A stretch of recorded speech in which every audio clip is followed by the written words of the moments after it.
Looking today at the Think Tank Retrospective Backpack 15. I picked this up myself, thought I'd do a video just to give you an idea of what you can expect. I have got some of the main features up on the screen, including the specifications, so do take note of that. You've got two colours with this, the Pinestone, which I have here, and there's also a black. The Pinestone is evidently sand washed, so that's why you get that sort of vintage look to the canvas material.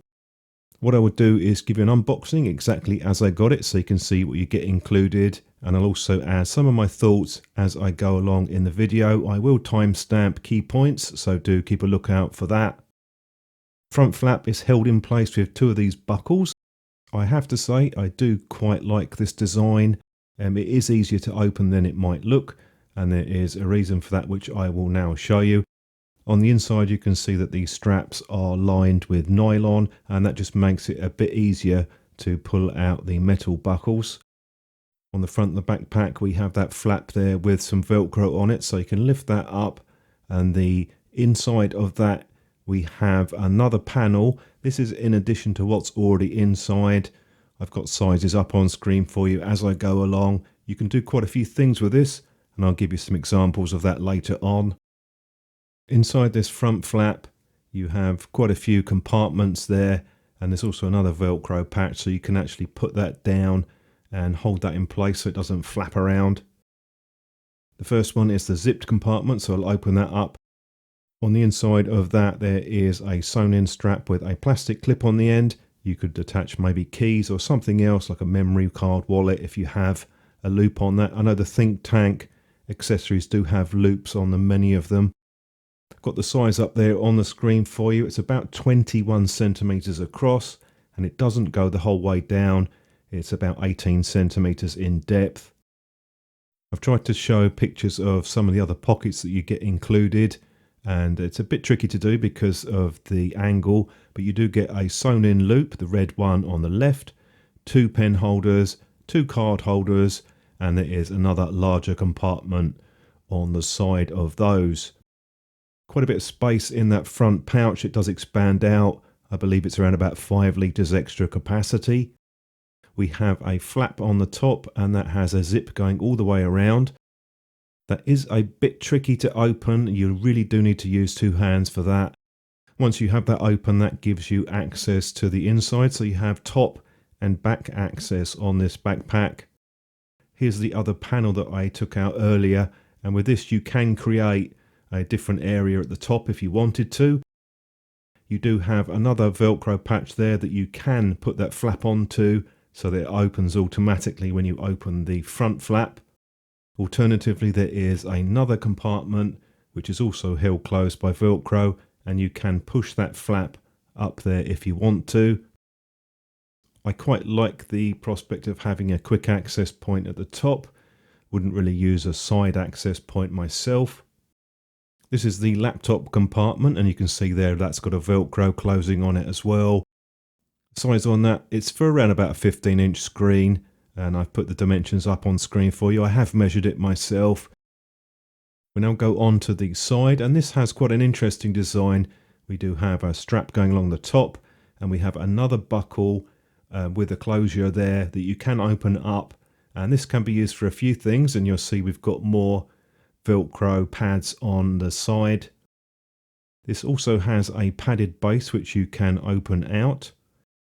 Tripod, water bottle, you might be able to fit a lens in there, perhaps if you've got a padded case around it. I wouldn't put a bare lens in myself.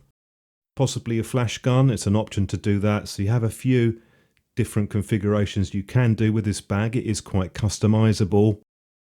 The strap at the top, that's quite thick material. That is really useful, and I'll show you why I think that's a really important feature on this backpack in a short time. Got the same design on the base. That has some quite thick padding on there. Wouldn't be too worried about putting something like a camera on the bottom. Plenty of padding there and protection. We now get on to the main compartment and the straps. So I'll start with the straps just to show you those in a bit more detail. Nice dense padding on these, and we also have the D-rings there as well, so you potentially could hang things off there. On the back of the straps you do have the same perforated material as on the back, just for a bit of ventilation. Sternum or chest straps, you can see that this is elasticated and it's also adjustable with a quick release. You can move that up and down, it is quite stiff, but obviously bear in mind this is a new bag that might sort of get a bit easier over time.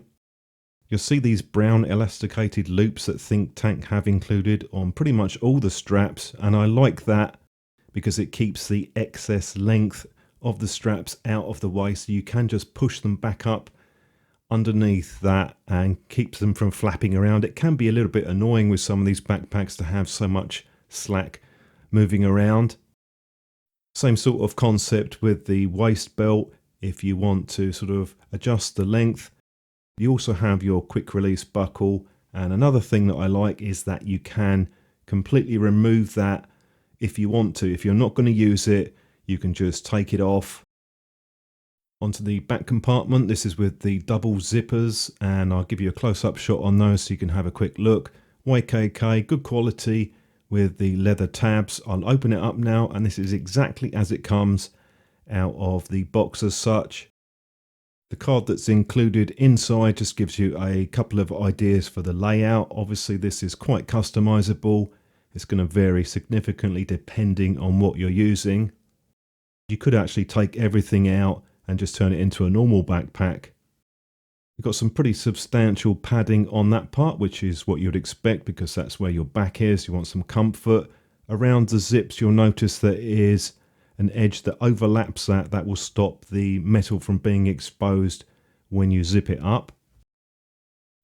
And you'll also notice that the edges do come over slightly, and I don't have a problem with that myself because that will help gear from falling out. We do have the rain cover that is included. That is inside, and that's got its own bag as such, so you can just open it up, turn it around and then pull it out. I might have gone with some reflective patterns on that, but that's a small point to make. We do have taped seams on the inside as well. Obviously you would expect that, and it does have a Velcro attachment, so you could put this on the outside of the pack if you wanted to. We also get a couple of other straps that are included, and they are quite interesting. They have a sort of spring-loaded mechanism and a quick release buckle. If you want to attach these to the backpack, you have some options, and I will show you those now. First option is to put it on the sides at the top, and obviously we have two, so you could use it on both sides if you wanted to. Or you could attach them onto the front of the pack. That gives you a carry option for a tripod, possibly a sleeping bag if you wanted to, or alternatively you can put that tripod into the side, or indeed you could substitute that with a monopod. Plenty of side storage with this bag, so I'm quite pleased to see that. Looking at the inserts on the inside, there are 9 in total. On the left hand side there are 3 smaller ones. I put the sizes up on screen for you. It just means to say that the left hand side as it is out of the box is narrower. I don't mind that myself, but you can completely change things around if you want. Although they are thin, they do have a decent amount of padding. It's denser than it might look. You can see with the dividers that you have potential bend points with them as well, so you can maneuver them around into different shapes. And likewise, the stability of the main dividers is quite good as well. That's because it's attached to the bottom, and once they're in place they are very secure. I haven't seen any problems with dividers coming off. That part is where your laptop compartment is under that, so that's why there's a decent amount of padding there as well. Out of the box it's pretty much set up for something like a 70 to 200mm lens, or you could fit a slightly longer telephoto lens in there, but you could take the entire section out and completely reconfigure it. Here's a quick example of a loadout that I've done, and I managed to get 2 bodies and 5 lenses in there, which is quite good. In terms of the height of the bag, you're looking at around about 14 centimeters, something like a Sigma 105mm macro. That's about as tall as you're going to get in terms of the lens height. You can, if you want to, just put lenses on their side. You can decide what you want to do with the top compartment. You can leave it open. You can put that additional divider, which I showed you earlier, over the top there, and that will securely create a different area if you wanted to. With the smaller, thinner dividers, you'll probably find there are more than you need, which is never a bad sign. What I do is either put them around the edges, or sometimes I might double them up. I looked at a lot of different bags but rejected most of them because a lot of the modern designs don't have any of the horizontal straps on the side, and this is really important for me for a couple of reasons. The main one is that I can attach other items to the bag and increase my carry capacity if I need to. Most people would have things like additional lens cases. I could carry a flash gun on the outside or other items. If I don't have those attachment points, then I can't add those extra items if I need to. If you have too large a bag, you can take things out, but it will still be bulky, and this is a good mid-size compromise, I think. Regarding the weather resistance on the bag, if you've got a light shower, then most of the water is going to fly off of that, but if you've got anything substantial, then you will need to put the rain cover over it.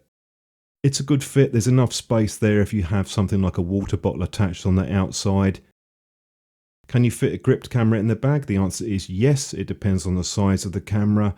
You might wonder why I've put a D90 up there, but the D90 is, despite being an old camera, very similar in size to a lot of the new mirrorless cameras. And I've just put a few examples on the screen. Talk about a few areas that did come to mind though. First is the bottom. There's no sort of nylon covering on that, so I'll have to see how that holds up in terms of picking up dirt. It is quite stable when you stand it up, but obviously there's potential to get sort of dirt building up on that. I might have added a bit of padding to that flap at the top just to add a bit of stability. Maybe it would have been a bit easier to open it. You have to use two hands really to get that open. Some people might prefer to have a small pocket, perhaps on the top.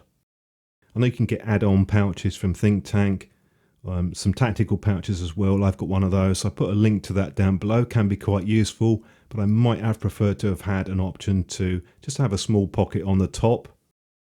With the literature that's included, I'll just briefly show you those. Most of it is just brochures for other products that they do, so I won't spend any time on that. They do have a few different loadout options that they've put on the printed manuals. My overall thoughts with this backpack are very nice quality. It is quite expensive.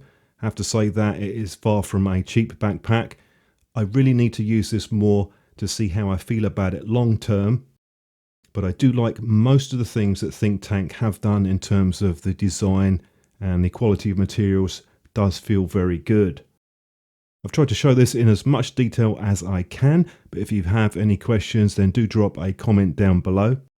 And that wraps it up from me. Thanks for watching.